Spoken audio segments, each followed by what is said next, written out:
Welcome to another episode of We Don't Die. I'm your host, Sandra Champlain, author of the best-selling book called We Don't Die, A Skeptic's Discovery of Life After Death.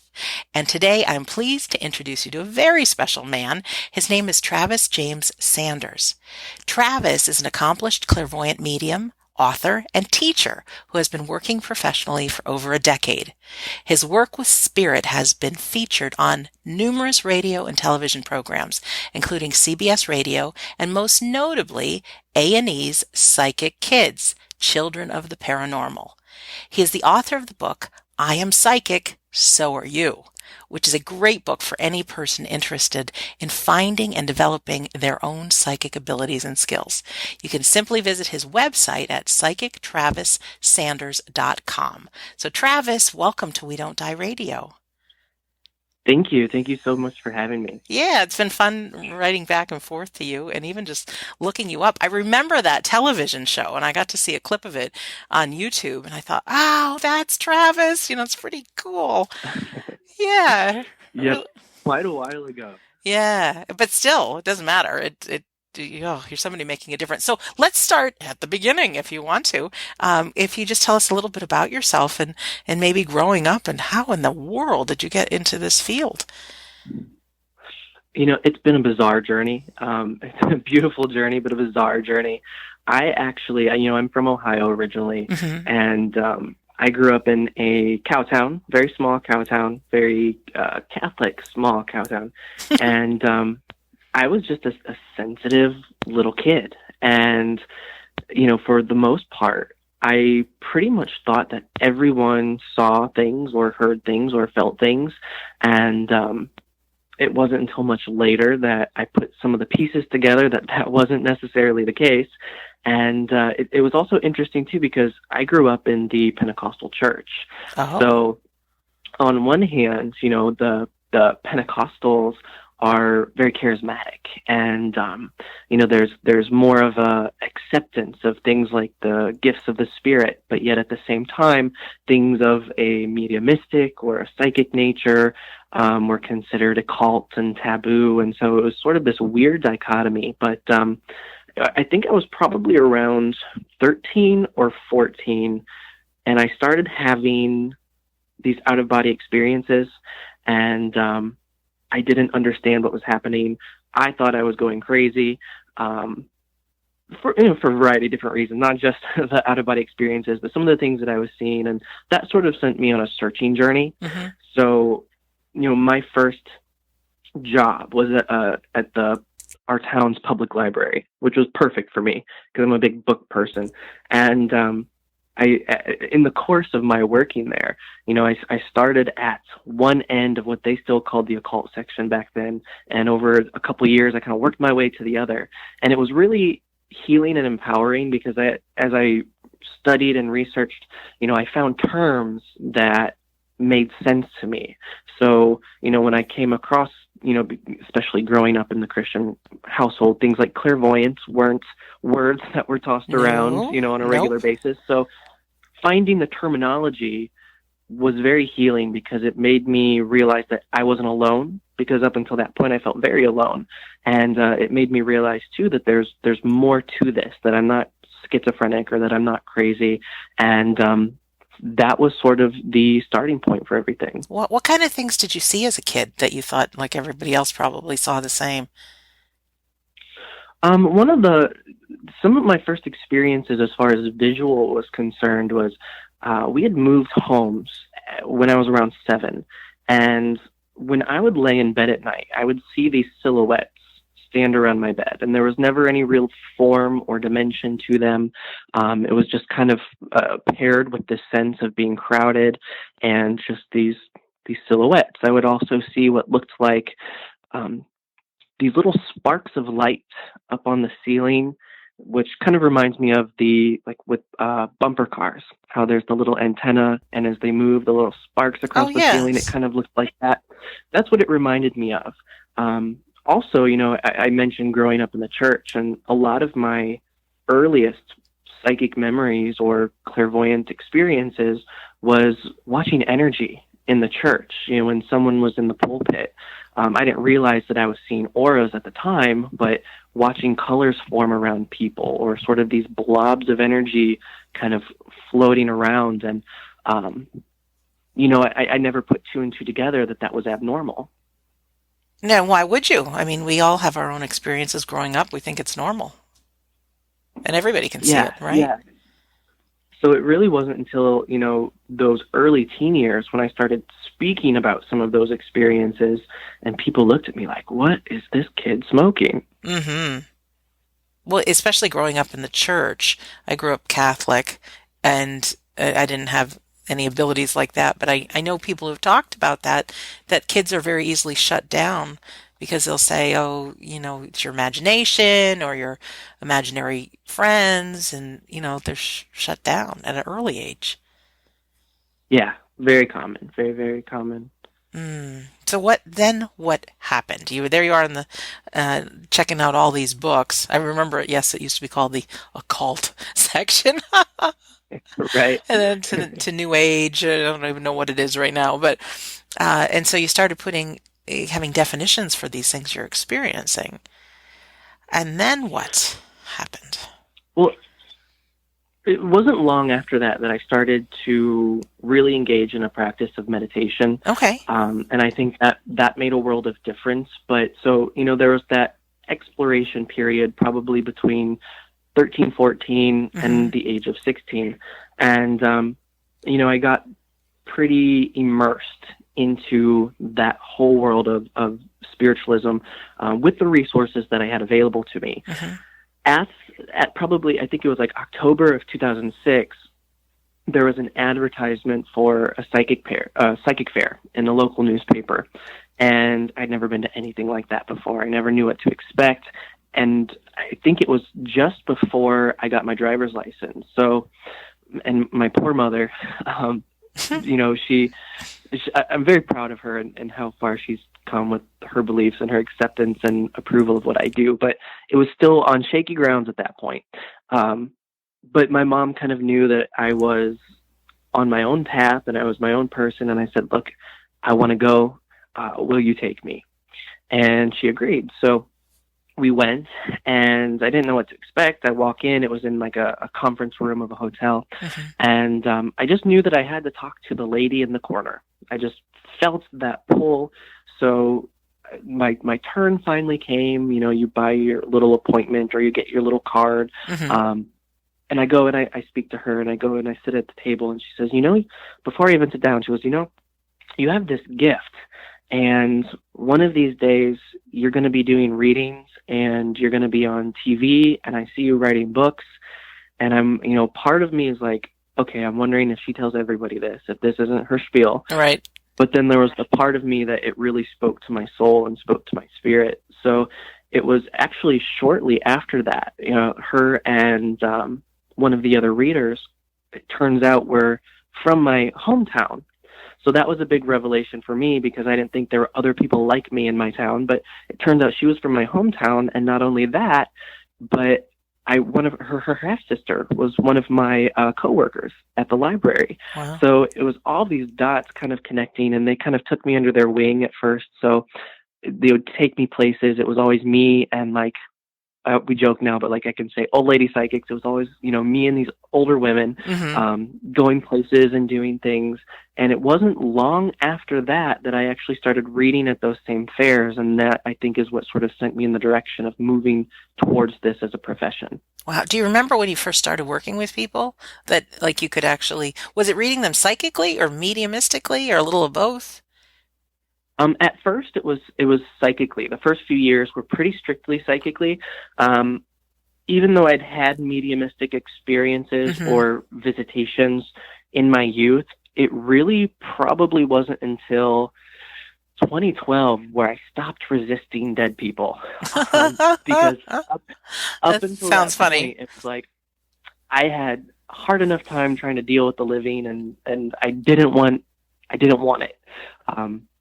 And they just kept knocking, and I was, eventually I was like, okay, come in. But so for the first 2 years, I worked pretty strictly on the auric or on the psychic level. But the first time, I remember the very first professional reading that I ever did. One of the other women, her name was Colette, and she called me one day and she said, I'm going to be doing readings for this garden party, and it's a big group. I don't know if I'm going to be able to get to everyone. Would you be willing to come and do readings with me? And I'm like, Colette, I don't know how to do readings. I'm just a kid. And she's Right. like, oh, I'm sure you'll figure it out. You'll be fine.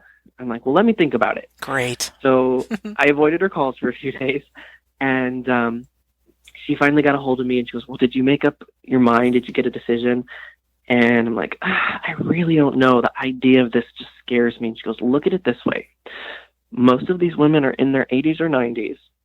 So if you mess up, you're probably not going to see them again. Oh, like, nice, Colette. Right? And she said it kind of jokingly, but it did kind of take the pressure off. Yeah, of course. Of taking into consideration sort of where I was at in my journey. Yeah. So I did. And I, for however long it was until I was supposed to get there, I panicked and I just talked to Spirit, and I was like, listen, if this is what I'm supposed to do, I'm making the agreement to show up. So I need you to show up. You got to meet me halfway. Right. I'm willing to go and open my mouth, but you have to put the words there. Yeah. And the first woman came in, they had me in a little room, and the whole rest of the night was like a blur. And I really don't remember much of what was said or what happened, but I know I probably connected with 15 people that day, and that was it. Ever since then, I loved it, and I knew that I found my passion. Wow. Do you remember any of it? Like first something, or is there something that you said to one of those ladies that, they said, yeah, that's right? Well, I remember the very first woman who came in, and I'd mentioned before that I worked pretty much on a psychic level, but actually the very first person that I connected with, there was some mediumistic stuff, which made me panic because that wasn't even on my radar at that point. But she handed me a ring. Yeah. And I told her, I'm like, I'm young, I'm just starting out, I don't know what I'm doing, but I remember holding onto the ring, and it actually turned into a pretty evidential link with her husband. So, I think that Spirit had been there all along. It just took me a long time to quit resisting them. Yeah. And holding a ring like that, is that called psychometry? I think so. Yeah, psychometry. And, I think that's one of the a good starting place for a lot of people, whether you're working psychically or mediumistically. I think we, as a society, as a people, even physiologically, the skin is the largest organ. So feeling is so second nature to us that it can lead us into so many more of our senses. Interesting. Can you just describe, not everybody knows or exactly what the difference is between psychic and medium? Yeah. When someone says psychic, and you're right, a lot of people, I think, clump those two Clump things them together. Right. And, sometimes that's correct, but not always. A psychic is getting information mostly from the aura or the energy field around another person. So they may pick up on fragments of the past, things going on in the present, things pertaining to the future. But it's very much more of the energy associated with the living and the auric field, as to where mediumship is sort of like a specialization of that. So with mediumship, they're connecting with the spirit side to bring through evidential messages from loved ones that have passed over. Right. Now, sometimes people see that as sort of a gray area because both psychics and mediums work with spirit guides. But to me, for someone to really consider themselves a medium, they need to be able to provide that evidential information. Yes, I agree. And people go to psychics for what reason?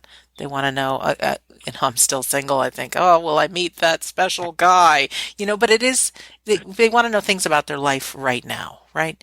People who are looking for a psychic. Absolutely. Oh, absolutely. There's all sorts of motivations. Some of my favorite readings are when people come in and they're just like, I'm open to whatever it is that you have to say. Oh, cool. But a lot of people, come in because they have very specific needs that they want to focus on. People are stressed about a work situation, or there's a health situation, or, and sometimes you do get the loved ones, which aren't necessarily my favorite ones to do. I'm sure. But it was interesting. I was listening to an interview with Paul Jacobs, um, and he was talking about how when he was under Gordon Higginson's tutelage, that he made some sort of comment about how he was only going to focus on evidential spirit communication, and he Mm-hmm. wasn't going to waste his time with working on the psychic level. Mm-hmm. And Gordon slapped him and said, listen, for the person who's going through that issue, whether it be a divorce or a job change or a breakup or whatever, that is a genuine grief, or that is a genuine, a need, and it's just as important. So I truly enjoy, the people that come to me. I think it's pretty 50-50. Half of them are just looking for life guidance. The other half are looking to communicate with loved ones that have passed over. And I enjoy working both sides of it. And I think both sides are needed sometimes. Yeah, I love it because, the more I think about it, everything I say about my show is, yeah, it's great that we know that life after death is real, but why? So we can live a more empowered life. And so, people have life coaches, people see therapists, and to deal with problems on the court that are happening in life, and talking to someone who's a good psychic, yeah, why not? Because, I mean, it's helping empower somebody living their life right now. Love it. Absolutely. That's, you use the key word, which is empowerment. To Hmm. me, it's, we're not here to direct you or influence you in any way. We're simply here to give you information so you can make empowered decisions based off of that information. But I want to just ask you, because a lot of people are looking for uh, like future things. Can psychics effectively tap into the future, or do we still have free will? Is everything set in stone? I absolutely think that I'm more of a free will person. Hmm. Um, Me too. and I enjoy the aspect of the work that gets into the predictive stuff. And I think I'm pretty decent at it too, but I always remind my clients, I may see this coming up and I may even be able to give you a time frame for this, but at any point you have free will and you can shift it and change it. If you don't like what you hear, take your life in a different direction. So I don't think most things are set in stone. I think the majority of things are flexible and shiftable, with the exception of, maybe things like soul contracts and stuff of a deeper nature. But absolutely, I think we have more creative power than we give ourselves credit for. Yeah, thanks for sharing that. And it's interesting that you brought up the name Gordon Higginson because I was checking him out on YouTube last night, and I'm thinking, like, shame on me for not talking about Gordon Higginson in an episode yet. Gordon Higginson, for people that don't know, is one of the greatest uh, psychic mediums, teachers, trance medium, physical medium, like of all time. And if you're on YouTube someday and just type in Gordon Higginson, there's so many videos that you can watch of him talking and teaching. And, Travis, I've been out for walks, and even though I'm not watching it on YouTube, I'm listening to his words and, Hmm. and teaching and the stories. And his mother was a famous medium. And, that's a name. We're just going to plant the seed right now. We'll talk about him a little bit more in another episode. But remember the name Gordon Higginson, because he's a somebody. He's in the spirit world now, but I think we got to give him some time on this show. Oh, Yes, definitely. He's yeah. marvelous. Yeah. Love his stories. Love his stories. Oh, in fact, I don't know why I'm thinking of this, but I might as well share it. It's just the power of the spirit. I don't know who he was talking about. It was one of the relatives in his family, woman that drank a lot of alcohol. And she actually showed up to a spiritualist church drunk and got on the platform, and everybody was horrified, got on the platform to do medium readings. They're like, well, she can't because she's drunk. Well, the spirit took over. She sobered up in seconds and developed and delivered a very highly evidential mediumship um, demonstration for all that were in the congregation that day. And that's just like, that's powerful. I don't know why I was just thinking of that story, but filled on these YouTube videos are so many stories from him. And gosh, lovely man, lovely man. You know, It's amazing, the power of spirit. I was recently at Camp Chesterfield, and which I'm not sure if you're familiar with No, Camp I'm not. Chesterfield. Somebody's mentioned it on an Okay. episode, but I don't know too much about it. No. Camp Camp Chesterfield is kind of like the more of the Midwest version of Lilydale, which most people are familiar with. It's a Hmm. spiritual community, a spiritualist town, so to speak. And I was I was participating in an intensive that they had, and one of the participants in this weekend course had a very bad stutter. It was just a terrible stutter. He was an older man. He's had it all his life, and one of my friends who is an employee, who's a groundskeeper at camp, said, it's an amazing thing to watch, because when he gets on platform to demonstrate, and he's truly in the power and truly connected to spirit, as he's working, he does not stutter. Wow. Pretty cool. Yeah. Yeah. Yeah. I've heard some different stories. Yeah. Oh, I love this stuff. Let me ask you, how did the TV show come about? People ask that in most of the times when I do, interviews and stuff like that. And Hmm. honestly, the details of how it happened are kind of blurry. I just remember I was a kid. I was working at the mall at that point. I was 19, just turned 19, and I got an email for, I guess some sort of a scout. They were looking for Hmm. young people to participate in like a docudrama or a docu-series.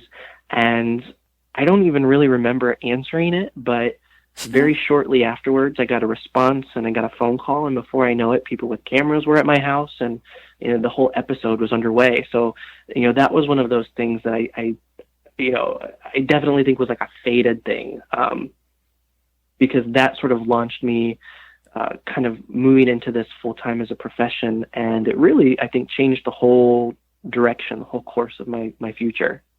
Yeah, and in what a good way, because you are being of service to people. Is there anything better to do with one's life? Right. I don't think Absolutely. so. Absolutely. I think you're doing it. So let's talk about what should we talk about? Definitely want to hear about the book because I am psychic. So are you. I mean, some people think. Well, even I did when I started dabbling in this. Certainly I wouldn't have any abilities in doing these kind of things. It's for special people. Can we talk about the book a little bit? Yeah, definitely. I would love that. Um, so this is my first book, and of all the elements of this work, there's the readings and stuff like that. But I can honestly say my favorite aspect of the work is to teach.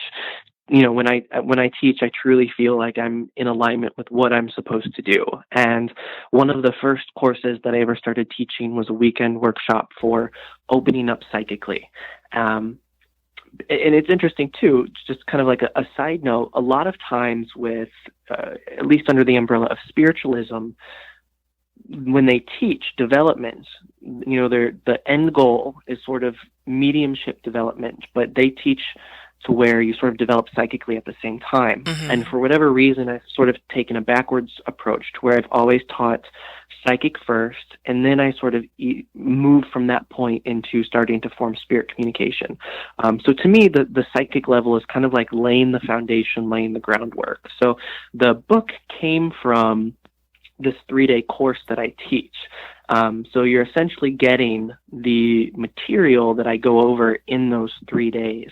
And it's wonderful, I think, for people who have no experience, and even people who I think have experience can get something out of it, intermediate, to sort of take themselves to the next level. Because when I was growing up and trying to figure what was going on for myself, all I had at that point was books as a lifeline. And the thing that I found really frustrating was most of the books would give you a piece of the pie, but it always seemed like there was that slice missing that helped connect the dots of how to do it. Hmm. So they might talk about your clair channels, and they might talk about spirit guides, and they might talk about symbolism, but no one really put all of it together and in sort of a cohesive whole. So my intention with writing this book was to write the book that I wish I had when I was a teenager. So not only can I work on developing these things, but that people can then, if they choose to, know how to conduct readings, how to approach, a medical intuitive reading versus a relationship reading versus, looking inside the body, or predictive tools for potential future outcomes. So that was my goal with the book. And not only with the book, but in the classes, it's always so fun because, like you said, people come in because they have an interest, but they don't think that they really have any ability. And I always tell people, everyone can develop psychically. People will argue till the cows come home about if a medium can be born or if they're developed. Yes, but that's everyone true. can develop psychically. And it's so fun for me to watch these people come in, and at the end of the 3 days, they're doing these readings and they're getting information and they're surprising themselves. That to me is just, it just brings so much joy to me. Wow. Where could you give us some of the things that are in your book? I mean, just to give us a little sampling, because I'm somebody that, I'd love to listen to hear a little bit about it, and then I'll follow up and order your book as soon as we hang up. But just to give us a little taste of like, what do you mean that we're all psychic? Like I'm psychic, so are you. Are there things like how would you even first? I don't even know what to ask you. Okay, so that's the truth right here. But where would you start off with people? Where do you start off with people in the classroom talking about this? The first thing I discuss right off the bat is, why are you here? Because I think intent is very important. Yeah. Okay. A lot of people come because either they may have had an interest, but I think or a curiosity, but the Hmm. majority of people that come to my class come because they've had experiences, but they don't know what to do with it. Okay. So I like to say, the intent always needs to be of service. If you're here because you want to develop cool party tricks, this probably isn't the class for you. Hmm. Secondly, we look at common blocks that I've noticed with people, whether it be, negative self-talk or religious programming, and we address different fears of why there really isn't anything to be afraid of, some of the ethical stuff, and then we move into meditation and sitting in the power. And then the way that I like to teach that class is I like to focus on one channel individually. So we do a bunch of sight building exercises, then we do a bunch of feeling building exercises, then auditory exercises, and then the last day is focused on putting all of those together on how to conduct a session or a sitting for another person. Wow. And you can go through all that stuff in your book as well. Yeah, I know it's different because they're not you get in your what audience, but yeah, exactly. A lot of what is covered in that class is outlined in the book. I think that even though it's something that you can do on your own, I think people will get the best use out of the book if they have a partner who is willing to go through the practices with them. Because Mhm. I know when I was younger and books were my only resource, I loved the information, but when it came time to do the practices, I would skip it and be like, oh, I'll do it later, and then not get back to it. Or because I needed a partner and I didn't have one. So I think that if you have like a home circle or you're a little study group, it's perfect for that sort of thing. Well, I know I just started a Facebook group, and if anybody's interested in joining, just type "We Don't Die Listeners" into the Facebook search group, and you can be part of it. But what's been happening, Travis, is I'd have a guest on. We're talking about a certain thing. And then I could simply say, does anybody want to be a part of a study group? And or like a book study group.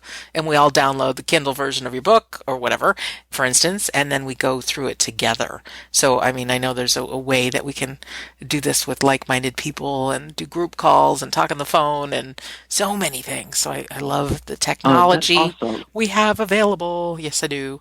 And then even, you're mentioning, um, that everybody can do it. I took a course once on remote viewing. And for anybody who doesn't know Mm. what that is, it's kind of, I would have to say, like a ESP psychic experience where there could be something like a picture in an envelope or something hidden in a bag or something halfway across the world on someone's dining room table. And to actually set the intent that not that you know what the thing is, but if you can, you have the intention of what does it look like? What does it feel like? What color is it? What weight is it? Some attributes about it. And when I took the class, Travis, there were 60 of us, and most of us thinking there's no way that any of us could do this, but every single person could do it. We could correctly identify things so close to what they actually were.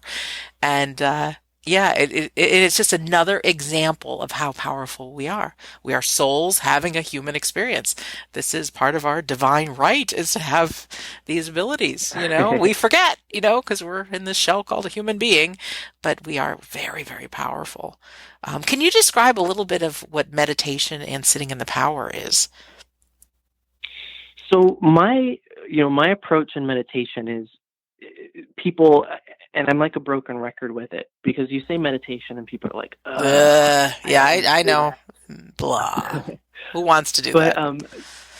meditation for me isn't about clearing the mind because that's impossible. Hmm. I don't know that I've met anyone who can clear the mind, but for me, meditation is about becoming so used to your own inner dialogue, so used to your own energy and vibration that when an influence from spirit comes to you, you're able to feel and discern the difference. Very So, cool. sitting in the power has become a daily practice or nearly daily practice for me, and it's made such a difference. A couple summers ago, I was in Lilydale and I was doing a class with his name's Jake Samoyedny. He's a wonderful man, really humble, fantastic medium, and I know he's done a lot at Arthur Findlay and stuff like that. And his books are wonderful. His two books are wonderful as well. But he was kind of helping us with different roadblocks because everyone in the course was a practicing or learning medium of some caliber, and I said, sometimes in my sessions, I could have 3 or 4 days of just clear and amazing spirit connections, and then I'll go through, 3 or 4 days of feeling like I'm struggling or that I have to put so much more effort. And he mentioned sitting in the power, which I was familiar with the concept, but I did not use as a daily tool or practice, which is really dropping down into your center, connecting with that your own divine spark, Hmm. and then allowing that to expand and connecting with that higher light or connecting with the divine that's outside of you, and it lifts the vibration.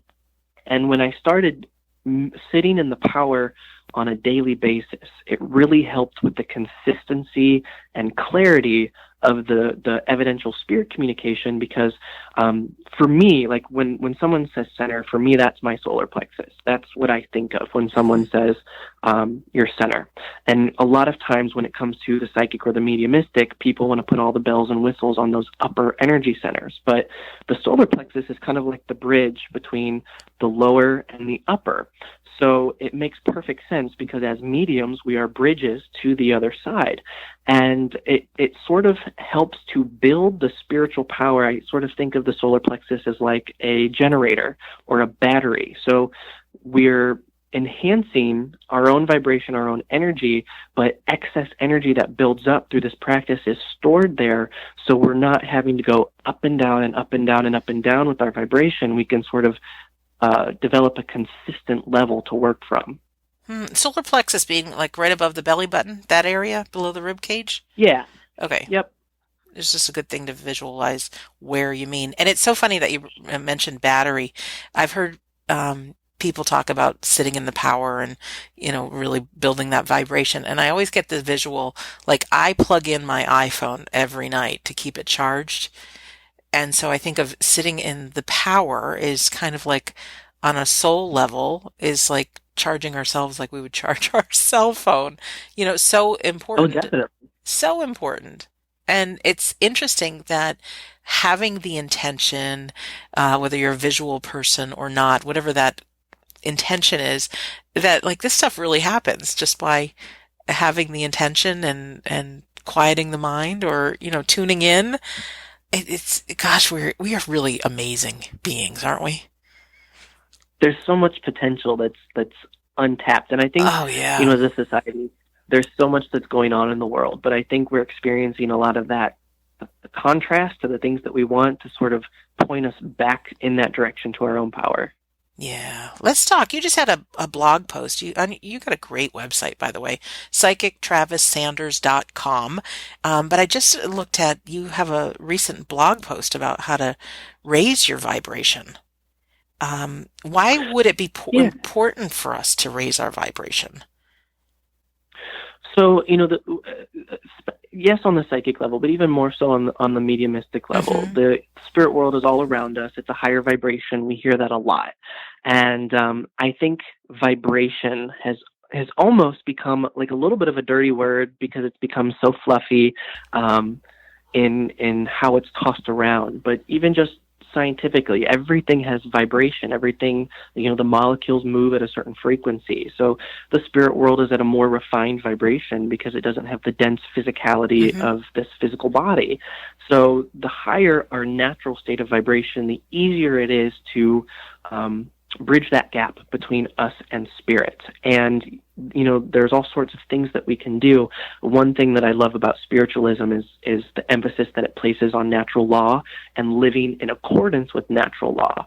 And for me, part of that is it's about walking your talk. So, when you embark on the path of mediumship, it's not just something that you do when you're in the sitting room. It's a lifestyle. And some things are detrimental to that lifestyle, and some things enhance that lifestyle. So there's a variety of things. I think I listed 8 in that article that are just simple daily practices of a high vibrational nature. Prayer and meditation are 2 of the simplest things that help us plug into the divine and are of a high vibrational nature. Certain lifestyle habits like food and exercise lead to clearer connections and higher vibrations. Even relationships that we have. I think it's important to take evaluation of the relationships we have and say, okay, is this relationship a two-way street, or is this someone who's always pulling me down? Because your mental and emotional energy is being fragmented at that point, and that can deter too from your spiritual connectedness. So it's just simple things. I always try to look at what's simple. Spirituality doesn't need to be overcomplicated.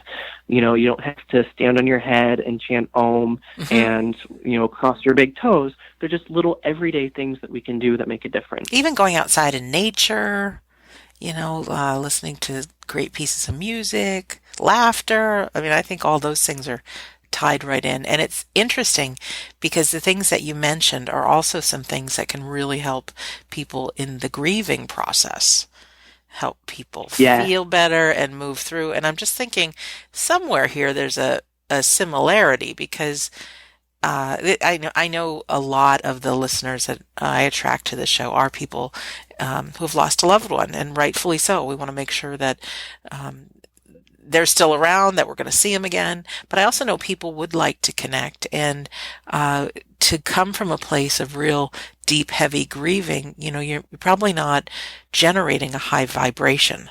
So to be able to do some of these things that you recommend, and which actually helps us feel better, which actually helps us vibrate higher.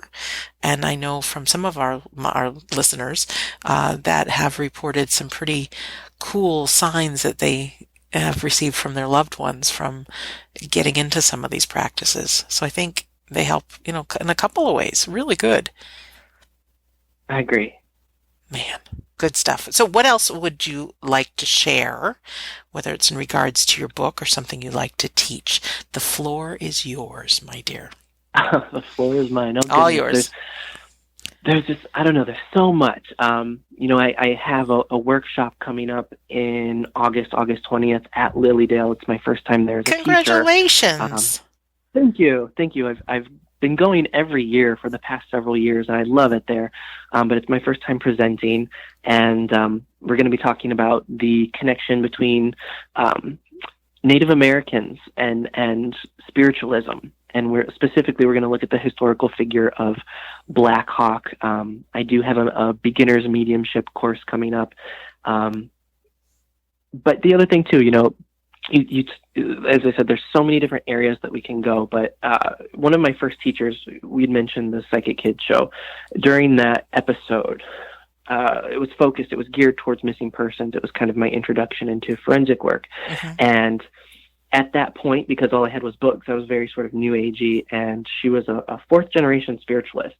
And so she brought me into the whole world of spiritualism and some of the more traditional practices. And since then, I've considered myself a spiritualism. I'm a member of the Spiritualist Church, and I absolutely adore the tenets and the teachings of spiritualism, and that actually led me into exploring physical mediumship, which is actually how I found your show, through some of the physical mediums and some of the talks on physical mediumship that you've had on your show, We Don't Oh, Die. fantastic. Yeah, I'm super excited about physical mediumship myself. Yeah, it's amazing. I know that you were talking about some of your experiences in sitting in seance for the first time, and it really is life changing. hmm Have you done it? I have sat in 3 or 4 direct voice seances, Yeah. and from the very first one, it just sort of blew my world open, and there was no looking back. Like, it's honestly become an obsession. I've been sitting. I have a group. There's 4 of us, and we've been sitting for about a year and a half for physical phenomena, and it's just been amazing. And researching some of the older mediums. I know you've had Scott Milligan on, and on YouTube, I absolutely adore listening to Leslie Flint's seances, all of the archived Yeah. seances that he has. But one of the resources that really helped me before I had the actual experience of witnessing a physical mediumship seance, Robin Foy's book, In the Pursuit of Physical Mediumship, kind of really opened up a lot of things for me, and put me more in that direction, and gave me a deeper understanding of what it is and what it has the potential to be moving hmm forward, because I think we're going to see a resurgence of it. I think you're right. I had the honor of being able to interview Robin Foy and Scott Milligan and others. And, I remember meeting Scott and being part of his seance, and he's so passionate about getting this out to the world. And I'm like, yeah, but how are you going to do that? Right. And, he resisted coming on the show. Not that he resisted. He's just busy, sometimes. And I really pushed him because I'm like, I've got the vehicle to get people to know this. And same thing with Robin Foy. Of course, he's out there and a lot of people know him, but right now it's 2017. And I think that we really have the capability of having people witness the miraculous. And so some of these people that have been doing it out in the world, just sharing their stories, and I'm proud of you and the group you're sitting with for the past year and a half. Like, that's what it takes, but this can really be. And when people start, and I know it's happening in hundreds and hundreds of circles around the world, but when people start witnessing some of this miraculous stuff happening, you can't help but get, this isn't it. We are so powerful. And a little kid, I don't know, because you're younger than me, the TV show Bewitched. Do you remember hearing about Oh that? yeah. Yeah. Well, as a little kid, I tried everything to wiggle my nose and have magical stuff happen. It didn't happen. However, I so wanted magic to be real. And it's like I'm older than you, I'm 51 now, but getting like magic is real. And even better than that, like magical stuff is normal. It's not magic. It's just who we are. So to be part of this movement, to share it, is so much fun, Travis. Oh, so much fun.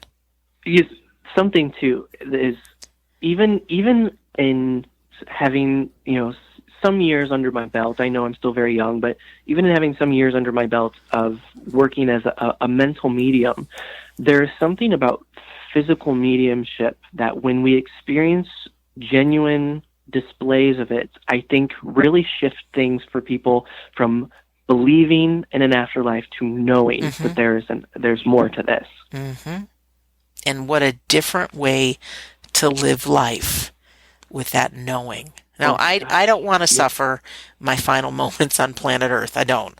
I watched my dad die a horrific suffering with cancer. I don't want to go down that road. Nobody wants to die in pain, but there is no doubt in my mind that when I close my eyes the final time here on planet Earth, I'm going to open them in the hereafter. And my dad will be there, my pets, my grandmother, whoever else, cheering me on. And that's reality. Yeah. Yeah, very much so. There's one of the philosophers that I enjoy listening to is Alan Watts. Some of the recordings of his lectures on I don't YouTube, and know Alan he's Watts. Let me write that down. oh my gosh, he'll just blow your mind. Okay. He's just so articulate, and he speaks a lot on spiritual subject matter. I believe he's passed now, but one thing that he said in one of his lectures was, do you ever have do you have a conscious memory of ever not existing? You may have only existed for 10 or 20 or 30 or 40 or 50 years in this physical, perspective. Mm-hmm. Do you have a memory of not existing? So why would you ever have an experience if you've never had an experience of not existing backwards? Why would you ever think that you have an experience of not existing moving forward? That's pretty cool. Yeah, I never thought of it that way before. Yeah. Wow. What else? You're in the driver's seat right now for the next 10 minutes or so we've got left. My great teacher. I'm so proud of you. And it's exciting because at your website too, you can find out about the book. You can read your blog. I think you also post where you'll be speaking, right? Yep, absolutely. I've been having a lot of fun doing live sessions on Facebook, the new live feature. Have you? That's just so fun, and I didn't do it for a long time, but periodically I'll jump on and we'll do Q&As, or sometimes I'll do live readings for people on there, and it's just a neat way to interact with people. But I feel a lot is shifting and changing. I think some of the direction of my work is shifting and changing, and it's just an exciting time. It's an exciting time to not only be alive in our history, but I think spiritually, every once in a while we kind of go through these Renaissance periods. The 90s was a big Renaissance period with people sort of and their spirituality. I think we're going through another wave of that. And I'd mentioned Lilydale earlier. Mm-hmm. If you haven't explored Lilydale and you're in that area, definitely check that out. If you're in Indiana, check out Camp Chesterfield. I think one of the things that for myself, I've had one foot more in the New Age, and then as I had influences from teachers that sort of led me back to the core of modern spiritualism. And I think one of the things that's very lacking is that a lot of people doing the work today don't know their history. They don't know what some of the mediums have gone through to be able to pave the way for us to do what we're doing, and I think that's so important to have an understanding of. Yeah, definitely. Do you have another book in your mind that you want to write? I just finished my second book. Oh, congratulations! Thank you. It's funny. I before I even finished one, Spirit's like, okay, we're going to do this one, and then we're going to do this one. So I have a few others lined up in my head. But the one that I just finished is actually geared towards mediumship. Okay. So as to where the first one is more psychic, this one is based off of how to build up your evidential spiritual communication. We talk about things like how to conduct a home circle. The other thing, too, is very much like with the psychic book, I felt like a lot of the resources that were out there gave you just enough, but didn't quite get you where you wanted to go. I wanted to make sure that I included not just things like the mechanics and the history and the channels that we get information through, but linking techniques, how to link to spirit, how to get evidence, how to, do these things. And then very much like the first one, there's practices in there where you can pair with a partner and then work on those linking techniques so you can refine your abilities. Oh, I'm so excited. And how soon can I get my hands on this book? This one, I'm still not sure. The first book I did on my own, Mm-hmm. And I loved it, and I probably wouldn't do it any other way if I could go back and change it. This one, the part of me that, like, when I get an idea in my head or I have a goal set in mind, I'm very much of the personality of, like, you either get on board or get out of the way, because it's happening whether you want it to happen or not.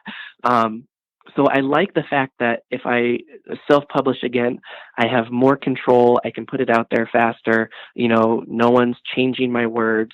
On the other hand, the downside to that is that you don't have the width of distribution and marketing as you would through traditional publishing. So I'm kind of on the fence right now. If I self-publish again. It'll definitely be on Amazon and available by the end of the year. But I'm considering looking into some more traditional publishing for this next one. Okay. And I could be a little resource in that too. After we hang up, I can chat about it Oh, because there's thank some you. pretty big self-published authors that got their words out there in people's hands, and then mainstream publishers pick them up, and they are all over the place. So there's some options, and I definitely would help you any way I can. Oh, I But appreciate that. I know from just listening to you now, if I could get that book, I would. So have some urgency in making your choice. Thank you. I Yeah. appreciate that. No, I just think it's really good because, again, it's not just me. So many people are looking for this information. And I love having these conversations on the show because it's like we get to know you and we can trust you. And, you're definitely not somebody who's trying to take our money, and scam us and all this stuff. No, you're a real person who's Right. had real experiences and who genuinely wants to serve and share and make a difference, So, yeah. There's a lady I remember who self-published a book totally unrelated to life after death, but it was about green smoothies. And Mm. she self-published, and it happened to get into Steve Harvey's hands, the comedian slash talk show host slash Family Feud host. And on one of his episodes, he mentioned it, and he actually brought her in. And don't you know that that book was taken over by a huge publisher and actually hit almost the top of the New York Times bestseller list? So it's about getting the book in the right hand to go big. That's amazing. Whereas I know several people, you think once you get to a big publishing house that it'll make a big difference, but it depends. I mean, Travis, I totally believe that you've got this huge spirit team behind you, and that no matter which way you go, it'll be the right route. But there'll also be people that come about in your path that will help get it in the people that need to have it, whether it's somebody like Steve Harvey or you just never know. You never know. Yeah, that's so true. I don't know if you're familiar with Sandra Ann Taylor. Yes, I am. She's a Hay House author, but she's great. Kind of started very frustrated in trying to get published, and kind of resigned to this point of, it's more important for me to have the work out there. And before she knew it, Wayne Dyer got a copy of her book, and now she's, this Hay House author traveling the world and teaching. And so, to me, that's what it really boils down to. Is as much as I would love for it to be, in bookstores everywhere, I really just want the information out there, because someday I'm going to be gone, but those things will live on, and I think that that's what's important. But a side note too, Sandra's twin sister, Sharon Klingler, is an amazing medium. She's actually a resident Lilydale medium, and I've done a lot of work with her. I consider her a teacher that I have a lot of respect for. And if you ever have the chance to do a course with her, I always say she is like the Rosetta Stone of mediumship, because she takes it and she makes it user-friendly and accessible, and I know that she's made a world of difference in my capabilities. Oh, maybe she'll let me interview her for the show. Ha-ha. Oh, I'm sure she would. I'm sure she would. Oh, thank you so much. Well, we're rounding the top of the hour. What else you want to share that maybe you haven't? Reach down, talk to your spirit friends. Will be one of those recordings that will live on for eternity. Your words right now, or even just how people can get in touch with you. Do you still do readings? Can people get in touch with you for that? Just anything else you want to share, Travis? Yeah, absolutely. My website is just psychictravissanders.com. I'm very active on social media, so you can always reach out to me too through Facebook. It's just, Travis Sanders, Psychic Medium. And I do phone as well as in-person sessions. Here, I'm based out of Ohio. I'm on the Great Lakes. So if you're in this area and you want to set up an in-person, I do have office space out of a metaphysical store that I actually manage part-time called It's Your Journey. And so if you're in the area, you can check that out as well. But I'm always open. I'm always open to come and teach and travel and do workshops. I know I used to get up to Chicago once a year. I'm usually in the Detroit area once a year.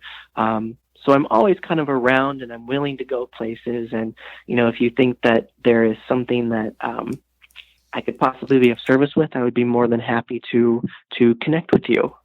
Wow, that's really great. I have the website that I created, not website, the Facebook group, the We Don't Die listeners. I put in there a map, and people can just put in their city and state, and it populates where in the world they are. And so I'm noticing, Travis, like these clusters of people that are in different states and different cities around the world. And I thought, wouldn't it be great to maybe connect with a medium slash teacher in your area and do a joint event? I can speak, you can teach, and just a for instance, but something like that, the sky's the limit as to what we can do. And yeah, it'd be fun to play with you. Really would be. And I think that's so important, because I know I have so many people that reach out to me on a weekly basis that say, this is something I'd like to work on, or I feel like I may have some ability, but because of where I live, I don't have a church or a center or, Right. A development circle. So I think having that, a website like that is so cool and so important. And then the other thing too, that I tell people is, if you don't have those resources, it's wonderful to have a development circle at a spiritualist church or a metaphysical Yes. center. But don't underestimate the power of a home circle. Even if there's not a seasoned leader, I believe that even people coming together with the sincere intent just to bolster each other is so important. And the home circle, I think, is something that has faded, but we need to bring back. Yeah, it definitely. And for people that are interested also, I usually mention it at the beginning of these episodes, but there's an afterlife symposium that's going to be happening this September 15th through 17th, 2017 in Scottsdale, Arizona, USA. And there's 27, I think, different speakers, all different areas of afterlife communication and afterlife studies, including physical mediumship and starting home circles and getting in touch with your loved ones across the veil in so many different ways. And if you're somebody who's interested in not just afterlife studies, but coming together with a bunch of like-minded people, you might want to check that out. You can go to afterlifestudies.org to learn about it, register, or even if you don't want to come or you're busy, it's a great website to go to see some of the things that people are doing in the world of the afterlife. I mean, Travis, I'm so excited that we're living in these times. And I do think within the next 10 years, there's just going to be some monumental growth and like really exciting things happening. Definitely. Yeah. So, Travis, I want to thank you for being our guest today, first and foremost. Thank you so much. Yeah, it's really I've great. enjoyed our time together. You have a wonderful energy, and I think you're doing some really great work, and I'm just very appreciative. Oh, thanks. And ditto to you. I'm really nice to catch up with you, meet you voice to voice. I'm sure before long we'll meet face to face. And just a reminder for our listeners, Travis's website is psychictravissanders.com. And also you can always go to wedon'tdieradio.com and click on his episode or one of the other almost 200 episodes that we have out in the cyber world today. But Travis, you are definitely somebody who is very inspiring, somebody who has a love of learning and then sharing. And I think that is so important for all of us to know that when we learn something, like what a gift it is to share it with another and like how much it can help another person in their journey. So thank you for doing that. Thank you. Yeah. Wow. You're a good man. You really are. Well, lastly, I think I'll just close this episode because we've said enough, I think. But, you've really left us wanting more, and I love that. And I'm excited to check out your book. I'm really excited. I Am Psychic, So Are You, which is available on your website and also on Amazon. And it's great. I'm looking forward to reading that. So in closing, I want to say my name is Sandra Champlain, and I'm delighted to have been your host on We Don't Die Radio, and I do believe that life is an education for the soul, and that your life here on earth is important. You are a soul having a human experience. You are divine. You have all the magical powers of that little girl in Bewitched, and a little girl that I wanted to be wiggling my nose. We really don't discount it. Don't discredit it. I mean, it's real, and the more you dig and the more you learn and the more you experience, the more you practice, you'll see who you really are. And so my aim is for you to have a great life, really a great life. So in closing, I want to thank you from the bottom of my heart for listening, and we'll see you soon.